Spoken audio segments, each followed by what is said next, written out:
Sunday, Chicken Day.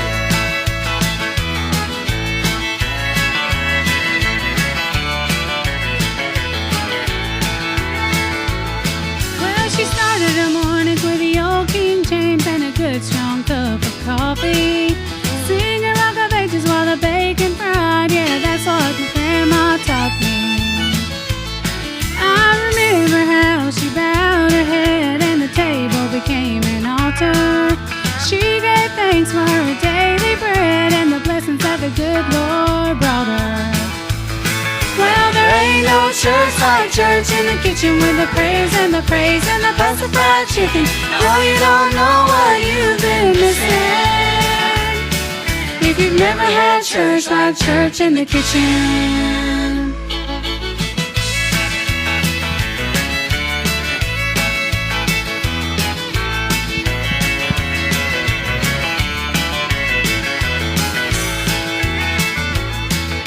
Sunday rolls around, there ain't no doubt I'll be sitting in the sanctuary, listening to the preacher and singing in the choir. But I tell you, if the good Lord tarries, on Monday morning when the sun comes up, I'll be passing down a family tradition where both your body and your soul gets fed at the church in the kitchen. Well, there ain't no church like church in the kitchen where we're blessed and fed and loved and forgiven. Hungry soul, it's a rescue mission.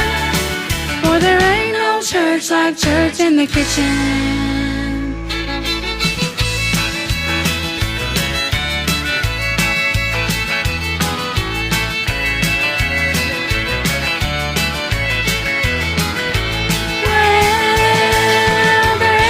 Church like church in the kitchen with the prayers and the praise and the pacified chicken. No, you don't know what you've been missing if you've never had church like church in the kitchen. There ain't no church like church in the kitchen.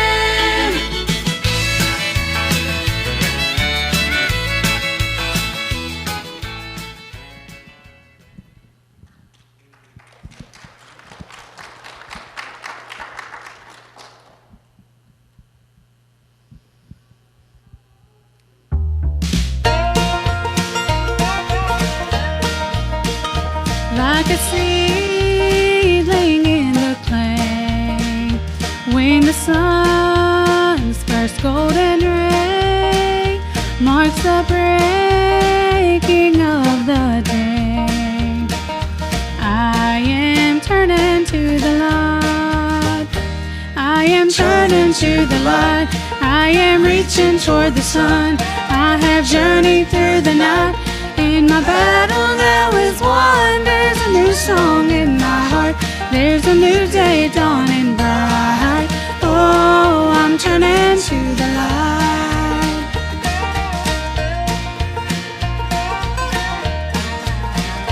Not so very long ago, I lay covered by the snow with no sign of spring inside.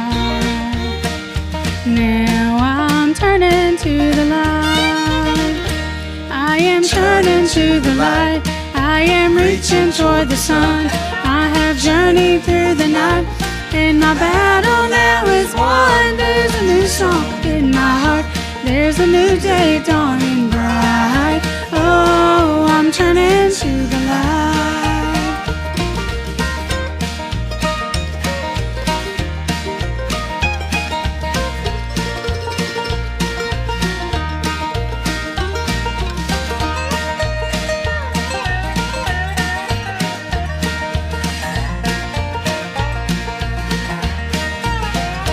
Like a robin in the spring, when the dew is glistening, I will raise my voice and sing. I am turning to the light. I am turning to the light. I am reaching toward the sun. I have journeyed through the night. In my battle now is won. There's a new song in my heart. There's a new day dawning bright. Oh, I'm turning to the light. I am turning to the light. I am reaching toward the sun.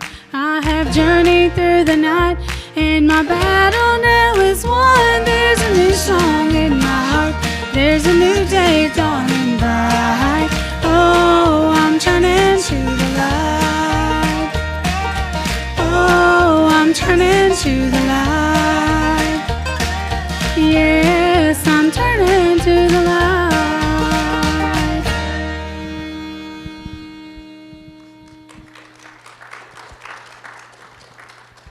You ever had a pair of glasses and they just keep sliding right down where you need to look?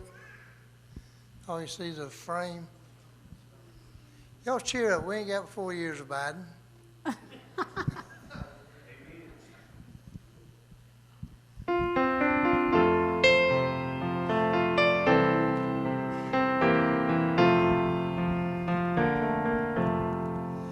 Precious Lord, take my hand, lead me on, let me stand. I am tired, I am weak, I am worn. Through the storm, through the night, lead me on to the light. Take my hand, precious Lord, lead me on. When the way goes dim, precious Lord, linger near. When my mind is almost gone, hear my cry, hear my call. Hold my hand as I fall. Take my hand, precious Lord, lead me on. When the darkness appears and the night draws near, and the day is past and gone, and the river of sand at my feet, hold my hand, take my hand, precious Lord, lead me on. Precious Lord, take my hand, lead me on, let me stand. I am tired, I am weak, I am worn. Through the storm, through the night, lead me on to the light. Take my hand, precious Lord, lead me on.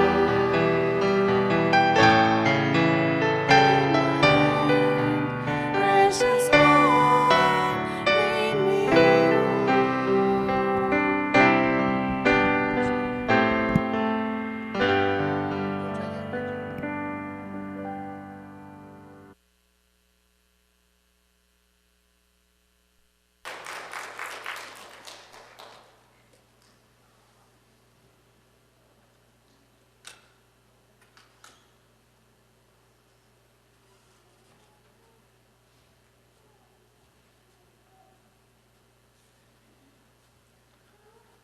Amen. I want to thank Brother Orver and Sister Margot for singing. They left a book up here. I don't know why, but I ain't singing no special. It'd be so low y'all couldn't hear it. Good morning. Got a little bit of a praise report. Talked to Brother Ray this morning. Called him and time he answered the phone. I could tell he was feeling a lot better. We actually had a conversation and he didn't have to stop talking to catch his breath. Hopefully he's coming home today. Anyway, he's up dressed with his jeans and his shoes on and he's ready to come home. I said, what you gonna do if the doctor comes in and don't let you? He said, I don't know, I reckon I'll stay. We want to remember Joanne Dennison family, Buck Davis family. You're going to have to help me out, Sister Linda. John Brown's mother passed away this morning. Michael Boyd has this COVID. I think Logan did have it. She's got it. It is in southeast Georgia. This thing has the last 3 weeks, 3.5 weeks, has took a foothold, and it's getting people young and old. We need to be in prayer for those families, lost loved ones. Jenna Todd and Cheryl Mobley, Kimball. We all know her as Cheryl and Royce. I think Cheryl's probably one of the sweetest girls I know because I was raised around her, and I don't think I ever seen her get mad with anybody. About like Royce. Royce was too slow to get mad with anybody. But, yeah, Davy Woodard. Carl told me this, Davy Woodard passed away.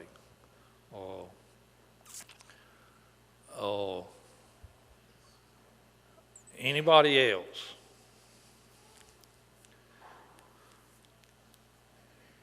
Unspoken request, I have several. God knows what it is. We just need to be in prayer.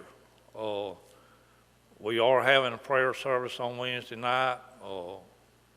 Anybody that wants to come, we're just lifting up this church and our community to the Lord. It's good to have Brother Greg with us this morning. Anything else? Let's go to the Lord in prayer. Our most dear, kind, and gracious Heavenly Father, we thank you for the blessing of life, Lord. We thank you for your mercy and your grace, Lord. We thank you for sending your Son to the cross to die for our sins, Lord. We just ask you to be with the many names that's been mentioned this morning, those that are grieving the loss of a loved one, Lord, those that are dealing with this illness, Lord, and all the other things in life, Lord, the cancer, the things that are just destroying our bodies, Lord. We just ask you to be with us and everyone that is dealing with these things, Lord. Just reach down and touch them as only you can, Lord. Reach down and touch those that's lost loved ones, Lord. Just fill the void in their life as only you can, Lord. We just ask you to be with our church, Lord, and the community, Lord, our leaders from the church house to the White House, Lord, because it's going to take everybody to change this world back to your way, Lord. We just thank for Brother Clifford coming to speak to us this morning, Lord. We just ask that you give him the words that we need to hear, Lord, most of all, that we apply our everyday lives, Lord. I just ask you now to forgive me for my shortcomings and many mistakes, Lord. I just ask you to bless this church again, Lord. We just thank you for our church members, Lord. All these things we ask in your Son, Jesus Christ's holy name. Amen. We got Brother Clifford with us this morning. I can remember his son's name, Noah, but I done forgot his wife's name. And that ain't nothing about that. I forget everybody's name. I forget my own name if somebody didn't call me Stevie all the time. But Brother Clifford is going to be with us this morning to bring us God's word. And as always, we need to be in prayer for him as he comes and speaks. Brother Clifford.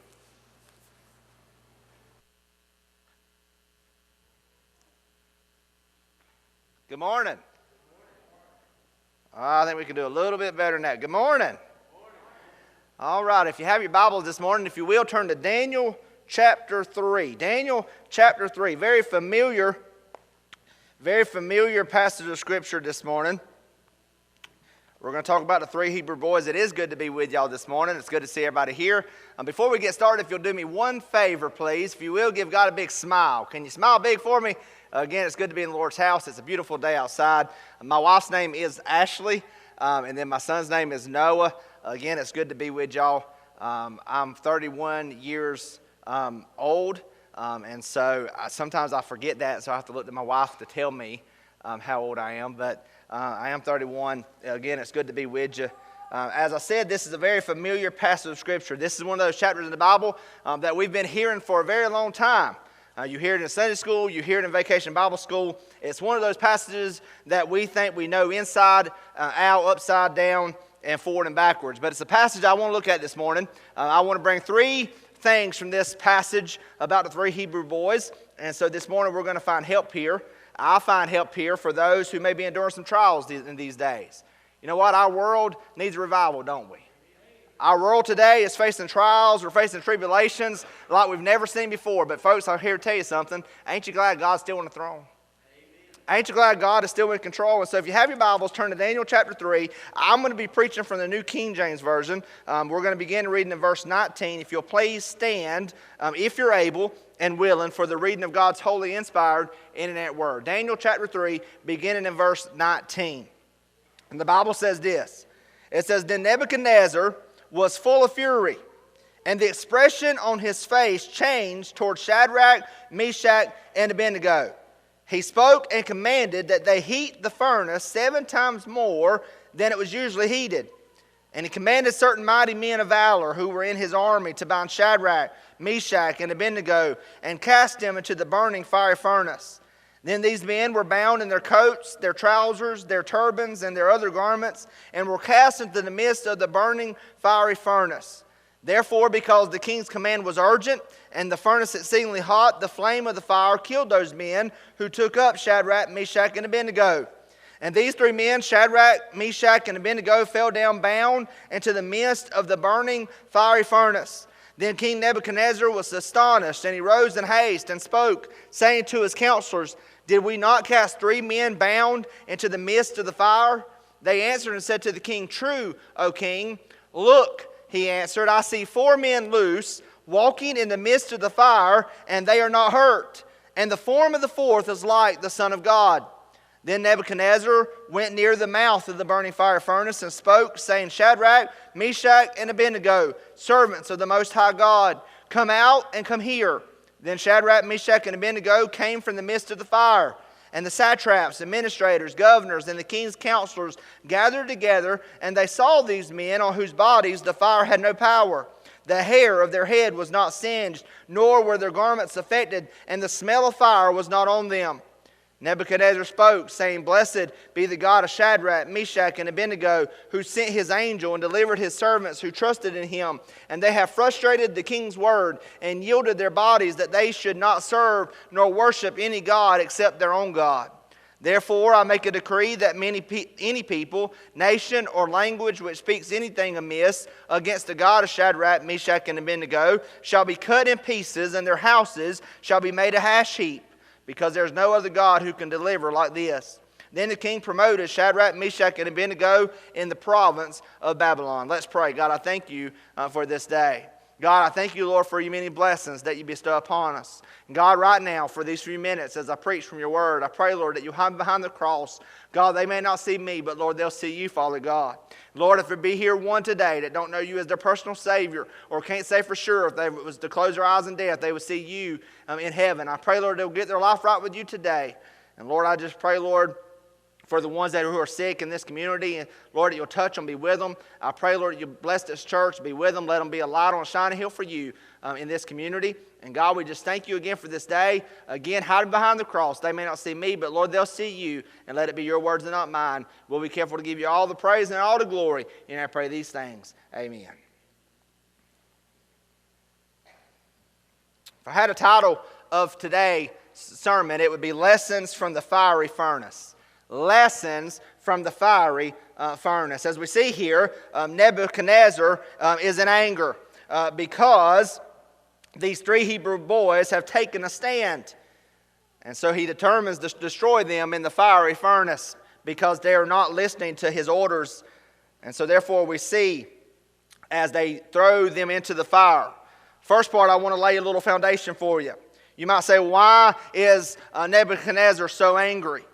The first point that I want to bring to you today is God's people are a persecuted people. God's people are a persecuted people. You might say, Brother Cliff, why are they a persecuted people? They are persecuted because of their standards.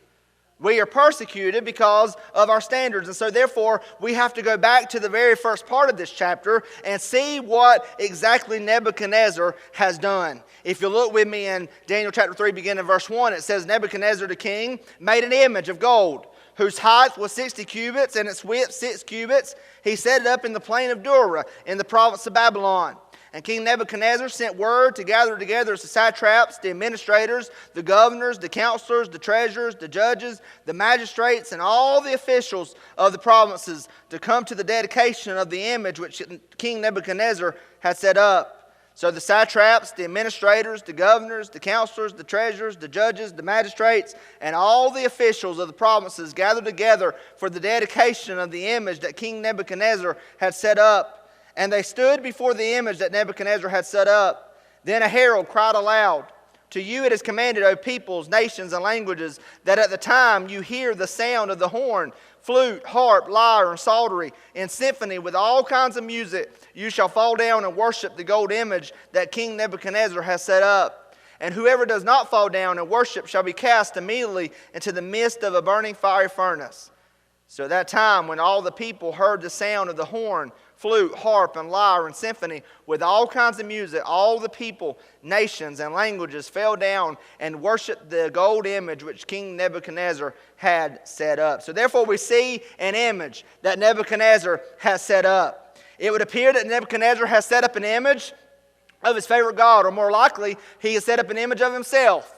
Either way, we see three Hebrew boys, Shadrach, Meshach, and Abednego, refuse to bow down to that image. If you read on down in verses 8 through 12, we see this. It says, Therefore at that time certain Chaldeans came forward and accused the Jews. They spoke and said to King Nebuchadnezzar, O king, live forever.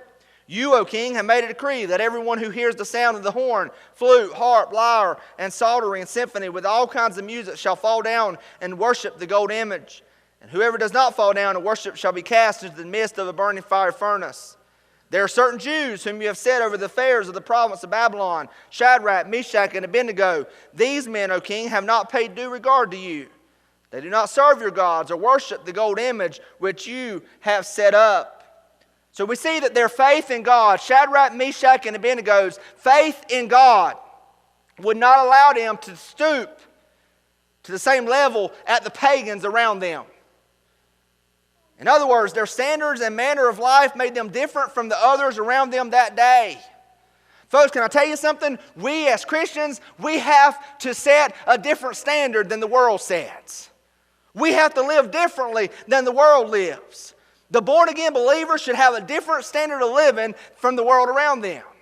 But so many Christians today, we walk inside the doors of the church. We come Sunday morning, Sunday night, Wednesday night. Every time the doors of the church are open, we tithe and we do all these things. But when we go out in the world, sometimes we call ourselves Christians, but we live just like the world does.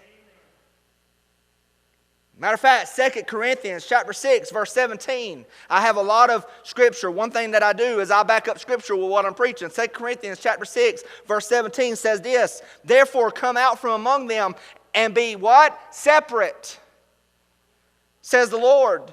Do not touch what is unclean, and I will receive you. Can I tell you this? When God saves us, we're supposed to be a separate people. We're supposed to be different. We ain't supposed to live like we used to. The Bible tells us that the old passes away, and behold, all things become new. And so therefore we are supposed to live differently than the way we used to. And so Shadrach, Meshach, and Abednego says, King, I know you set up that image, and I know what we're supposed to do, but I believe in the Almighty God, the true King, and I'm not going to bow down to that image. Colossians 3, 1 through 2 says this, If then you are raised with Christ, seek those things which are above, where Christ is sitting at the right hand of God. Set your mind on things above, not on things on the earth. Can I tell you this? This world that we live in, aren't you glad it's not your home? The Bible tells us that we're only passing through. It's a temporary place. This is our temporary home. But folks, I'm here to tell you something. In the times that we're living in the world that we're living in today, our eyes should be fixed to the eastern skies, whence comes our help, and our help comes from the Lord. And so therefore we realize that, yes, the one that one, the presidency might not be the one we wanted, but can I tell you this? Aren't you glad that no matter who won, God don't get voted out ever? But he's always on the throne. They're persecuted because of their standards. But not only were they persecuted because of their standards, they were persecuted because of their Savior. We see in verse 13 through 15, it says, Then Nebuchadnezzar in rage and fury gave the command to bring Shadrach, Meshach, and Abednego. So they brought these men before the king. Nebuchadnezzar spoke, saying to them, Is it true, Shadrach, Meshach, and Abednego, that you do not serve my gods or worship the gold image which I have set up? Now if you are ready at the time you hear the sound of the horn, flute, harp, lyre, and psaltery, and symphony, with all kinds of music, and you fall down and worship the image which I have made, good. But if you do not worship, you should be cast immediately to the midst of a burning fiery furnace. And who is the God? I want you to pay attention to this. It says, who is the God? If you notice, that's a little g there, little g God. Well, later on in the text, that changes. But we see here, it says, and who is the God who will deliver you from my hand? So Nebuchadnezzar gives them a second chance. He knows why these boys are refusing to bow, and he mocks the God of Shadrach, Meshach, and Abednego. You see how he mocks him when it says, and who is the God who will deliver you from my hands? Nebuchadnezzar implies here that he is more powerful than the God they serve. Can I tell you this? There is no man, there is no woman, there is nothing on this earth more powerful than God. He demands that they bow to his will instead of to the will of God. The believer today, which is us, the ones who profess Jesus as Savior of their life, the believer should walk in total submission to the will of the Lord Jesus Christ. It should not be about my will. It should not be about anybody's will that's sitting inside this church. It should be about the will of God Almighty today. We are to be totally sold out to Him and His will. Can I tell you this? If a church, and I'm going to say Pleasant Hill because I'm in Pleasant Hill today, if Pleasant Hill Baptist Church, if we would become one mind and one accord and totally get sold out to God, then guess what? You would have to build a new sanctuary because revival would break out in this place. Matthew 10, 37 through 38. This is the Lord's standard for us. Matthew 10, 37 through 38 says this, He who loves father or mother more than me is not worthy of me. And he who loves son or daughter more than me is not worthy of me. And he who does not take his cross and follow after me is not worthy of me. Can I tell you this? When you come and you give your life to Jesus, He wants total submission of your life. He don't want just half of it. He don't even want 95% of it. He wants 100% of total submission to Him, because guess what? He should be the Savior and the leader of the way that you walk and the way that you talk and the way that you live your life out in the world today. Not only are they persecuted because of their standards and because of their Savior, but they are persecuted because of their stand. As we see their stand in 16 through 18, it says this, Shadrach, Meshach, and Abednego answered and said to the king, O Nebuchadnezzar, we have no need to answer you in this matter. If that is the case, our God whom we serve is able to deliver us from the burning fire furnace, and He will deliver us from your hand, O king.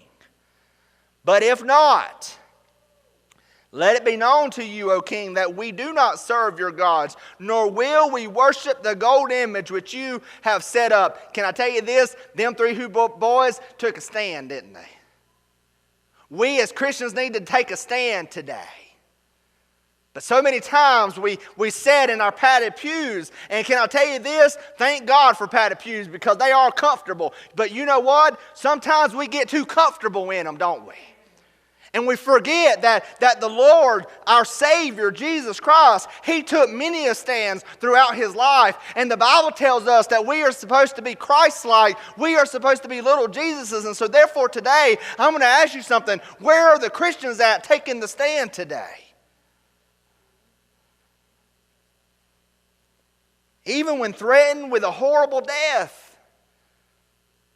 They were fixing to get thrown into the fiery furnace, and even threatened with that. They refused to bend or to bow. They take their stand in spite of the personal cost that would cost them. The true believer today, we should square our shoulders and take our stand for Jesus. 1 Corinthians 15:58. 1 Corinthians 15:58 says this, "Therefore, my beloved brethren, be steadfast, immovable, always abounding in the work of the Lord, knowing that your labor is not in vain in the Lord." You know what? The reason that we can be immovable today is because, guess what? Our salvation is built upon a rock, ain't it? Who is that rock? It's Jesus. The Bible tells us that Jesus is the rock of our salvation. And so therefore we can be immovable because we have a rock to stand on. Just like the Bible gives us an illustration of two houses. One house was built upon the seashore. One house was built upon the rock. Well, the storms came and the winds blew. And which house stood? The one built upon the rock. Because it was a firm foundation. Luke 9:62. Luke 9:62 says this, "But Jesus said to him, no one, having put his hand to the plow and looking back, is fit for the kingdom of God." We can't change what happened in the past.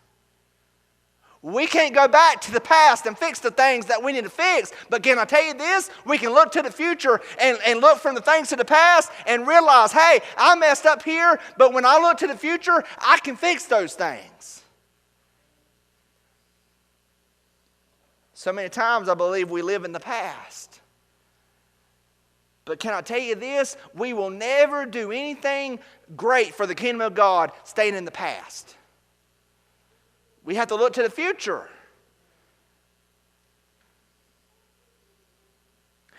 One thing that we need to get a hold of today is if we are going to live for Jesus in this world, if we are going to be His alone, if we are going to refuse to let this world squeeze us into its mold, then we are going to suffer persecution. The Bible tells me that. The Bible tells me that we will suffer persecution. We find that in 2 Timothy chapter 3, verse 12. 2 Timothy chapter 3 verse 12 says this, "Yes, and all who desire to live godly in Christ Jesus will suffer persecution." Jesus even tells us, hey, you're going to suffer just like I did. You're going to suffer for taking a stand just like me. 1 Peter chapter 4 verse 12 says this, "Beloved, do not think it strange concerning the fiery trial, which is to try you as though some strange thing happened to you." We're going to go through trials. We're going to go through tribulations. We're going to go through persecutions. But ain't you glad Jesus is always there walking with you through them? The Bible says He walks with us side by side. He'll never leave us. He'll never forsake us. But He'll always be with us even until the end. If you and I are going to live godly, if we're going to live for Jesus, then we're going to be persecuted. There will be furnaces of criticism, furnaces of intimidation, furnaces of hatred, furnaces of temptation, and furnaces of trials like you cannot imagine. You're going to go through different furnaces of your life. But just like when these three Hebrew boys got put in the furnace, who was with them? Jesus was. The furnaces of life, especially the furnaces of persecution, are no fun. However, they are good for us. You say, Brother Cliff, why you say they're good for us? You know why? Because the furnaces of life exist to help us become more like Jesus. If we lived in this, what's that society that's perfect? Unitopia, is that the word I'm looking for? No. What's the word I'm looking for? You know what? We don't live in a perfect society. There's a word that I'm thinking about, but I can't think of that word right now. But there's a word that says we live in a perfect society, but we don't today. We're going to go through persecution. We're going to go through things in our life. But if we would just live in a perfect society, then guess what? We wouldn't need Jesus, would we? But the reason that persecution is good for us is because the furnace of life exists to help us become more like Jesus. Just as gold and silver are placed into the furnace and are purified through the process, persecution has the potential to remove the debris from our lives. Because it lets us see where we falter and we fail the Lord.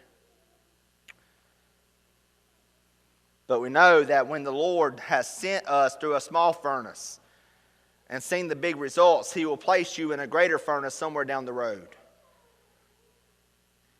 You might say, well, what you saying, Brother Cliff? Here's what I'm saying. Let's take a look at Jeremiah for just a minute. Jeremiah came to a point of his life and he went to God sort of complaining because people didn't receive him and his message. This is what the Bible says. Jeremiah 12:5 says this. If you have run with the footmen and they have wearied you, then how can you contend with horses? And if in the land of peace in which you trusted they wearied you, then how will you do in the floodplain of the Jordan? Here's what God is basically saying to Jeremiah. If you think it is bad now, just stick with me and realize that things are about to get a whole lot worse. You know what? We read that and you hear me saying that, and that's not much of encouragement to us, is it? But what we have to understand is this. The world cannot understand the Christian. We are totally mystery to lost people. They cannot understand the way we live, the things we do, or the love we have for our God. Our lives bother them, and they're convicted by the holiness of the life of a believer. Their natural reaction is to persecute the believer and attempt to get us to behave like them. But can I tell you this? You know what? When we go out in that world, people should look at us and say, you know what? I want what that man has. You know what? I want what that woman has. You know why? You know what we have different than the world? It's a three-letter word, J-O-Y. We have joy today, don't we? You know why we can have joy today? Is because we realize that this world's not our home and we have a home waiting for us in glory, and Jesus is preparing that place for us right now. So therefore we have joy today. And our joy is not found in the world. Our joy is not found in drugs. Our joy is not found in alcohol. But our joy is found in Jesus. Not only are God's people a persecuted people, but God's people are a preserved people. We see that the three Hebrews are cast into the fire.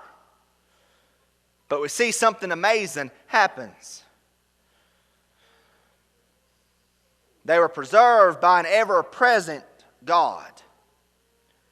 Verse 25 says this. Matter of fact, we're actually going to go to verse 22. It says, therefore, because the king's command was urgent and the furnace exceedingly hot, the flame of the fire killed those men who took up Shadrach, Meshach, and Abednego. And these three men, Shadrach, Meshach, and Abednego, fell down bound to the midst of the burning fire furnace. Then King Nebuchadnezzar was astonished, and he rose in haste and spoke, saying to his counselors, did we not cast three men bound into the midst of the fire? They answered and said to the king, true, O king. Look, he answered, I see 4 men loose, walking in the midst of the fire, and they are not hurt, and the form of the fourth is like the Son of God. We see here when Shadrach, Meshach, and Abednego were thrown into the flames, they found that they were not alone. The God they had professed faith in earlier met them in the flames, met them in the furnace, met them in the fire. Nebuchadnezzar and the others with him could not believe their eyes. Here they are, get thrown into the fire. And can I tell you this? They should have known something was different there, because the men who threw them into the fire, what does the Bible say? The fire slew them. It killed them right there. And here, Shadrach, Meshach, and Abednego, they just walked right on in. Here we have Nebuchadnezzar go stand at the window to look inside, and here we are. We have Shadrach, Meshach, and Abednego. And what does the Bible tell us? There's a fourth person there, ain't they? It says, I see 4 men loose walking in the midst of the fire, and they are not hurt. Nebuchadnezzar and the others with him could not believe their eyes.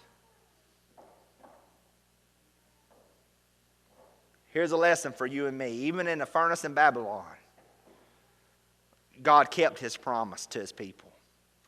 Isaiah 43:2 says this, when you pass through the waters, I will be with you. And through the rivers, they shall not overflow you. When you walk through the fire, you shall not be burned, nor shall the flame scorch you. And can I tell you this? In the New Testament, we have the same type of promise. Matthew 28:20 says this, teaching them to observe all things that I have commanded you. And lo, I am with you always, even to the end of the age. Amen. When the flames rise around us, open your eyes, for Jesus is right there with you. Can I tell you this? We see in this past scripture that they were free in the fire. All the fire did that day was burn away the things that had them bound. The Lord used the fire to loosen these men from the ropes that held them. The fire today has the power to set you and me free from the things that bind us and hinder our walk with the Lord. Not only were they free in the fire, but they were fine in the fire. We are told in this verse here that they have no hurt. The fire did not kill them. It didn't even burn them. God allowed them to go through the fire, but he did not allow the fire to go through them. You know what? I'm in the fire department in Charlton County. I'm actually the chaplain for the fire department, but I'm also a firefighter. And I'll go to a fire, and I can be around the smoke and the flames for just a minute. And when I get home, guess what I smell like? I smell like the fire, don't I? I smell like the smoke. I smell like I've been around the fire. The Bible tells us that when they walked out of that furnace, guess what? They didn't even have the smell of fire upon them. Not even the hair on their bodies was singed. Can I tell you this? Only God can do that.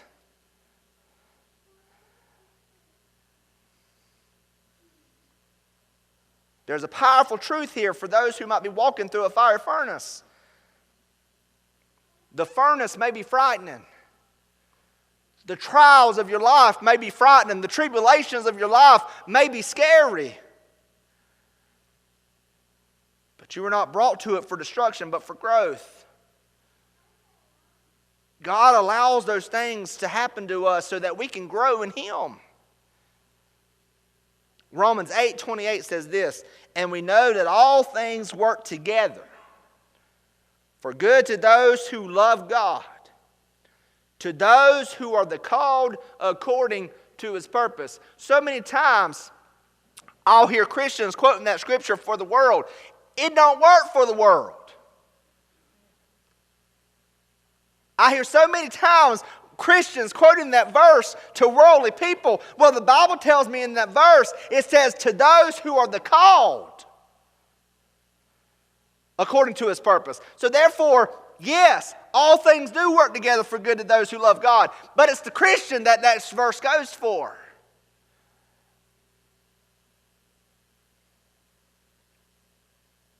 Not only were they preserved by an ever-present God, but they were preserved by an all-powerful God.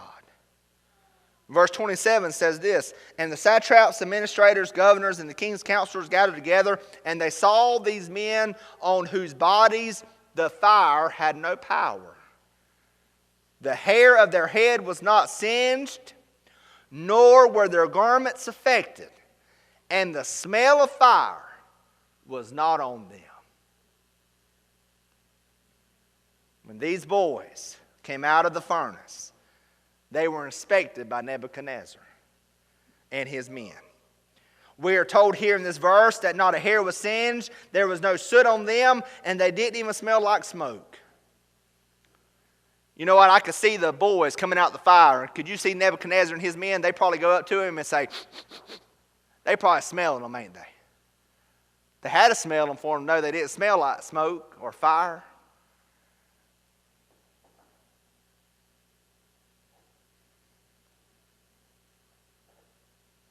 We see here, only God can do something like that. When he does something, he does it all the way. He don't just do it partly, does he? He don't just do it halfway. But when he saves us completely. When he heals us completely. And aren't you glad when he forgives us? He forgives us completely, don't he? He don't just leave some there. He don't just forgives us some. He forgives us all. Whatever he does it all the way. He's all powerful and is able to use that power in your life and mine. So when you find yourself looking at a fiery furnace, remember that you serve an all-powerful God. He's able to keep you in times of affliction. And he's able to bring you through for his glory. Lastly, we see that God's people are a promoted people. God's people are promoted people. We see here in verse 29, it says, therefore I make a decree that any people, nation, or language which speaks anything amiss against the God. What did I tell y'all to notice a while ago? That was a little g God, wasn't it? All right, well, if you read this verse in 29, it turns into a big G God. We're talking about the one true God. So therefore we see the king Nebuchadnezzar talking here. It says, amiss against the God of Shadrach, Meshach, and Abednego shall be cut in pieces, and their houses shall be made an ash heap, because there is no other God, singular, who can deliver like this. A king, Nebuchadnezzar, exalts the one true God. We see that God's person is praised. King Nebuchadnezzar praises the God of Shadrach, Meshach, and Abednego, because he saw what the one true God could do for his people when they stand for him. Nebuchadnezzar sees things differently. God uses this horrible moment in the lives of these three Hebrew believers to touch the hard heart of a lost heathen king. Can I tell you this? Listen to me very carefully. God can use you to reach the lost in this world. God can use you to reach the lost in this world. The question is, do you want to be used by God? These three Hebrew boys wanted to be used by God. They wanted to show this king that no matter what they went through, they were still going to follow the one true God. There's a lot of people that's out in this world today that watches the very life you live. When I walk out the doors of this place and I go out in my daily life, I have people watching me. My son watches how I live my life. My son hears the way that I talk. Not only does my son, but my wife, my friends, all the people around me, they look to the way that I live.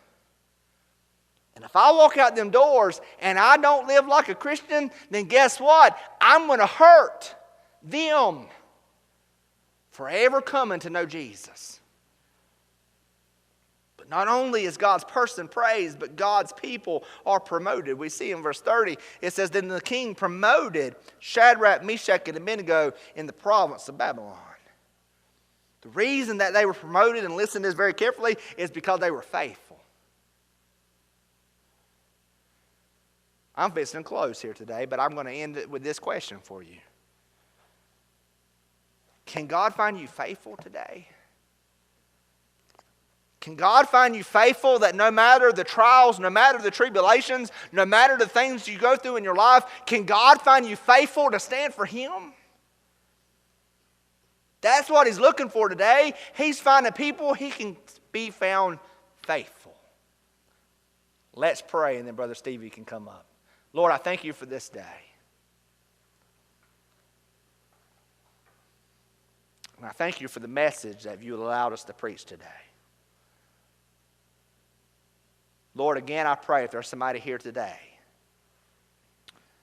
that don't know you as their personal Savior, I pray, Lord, today will be the day they come to see you and meet you at the aisle. I thank you, Lord, for these 3 Hebrew boys that we talked about today, Shadrach, Meshach, and Abednego. Lord, I pray, Lord, that we can be found faithful in the eyes of the Lord. I pray, Lord, that we can be found faithful in doing the work of the Lord and always standing for you. I love you, and again, I pray, Lord, that you'll let Pleasant Hill always be a light on a shining hill for you. And I pray these things. Amen.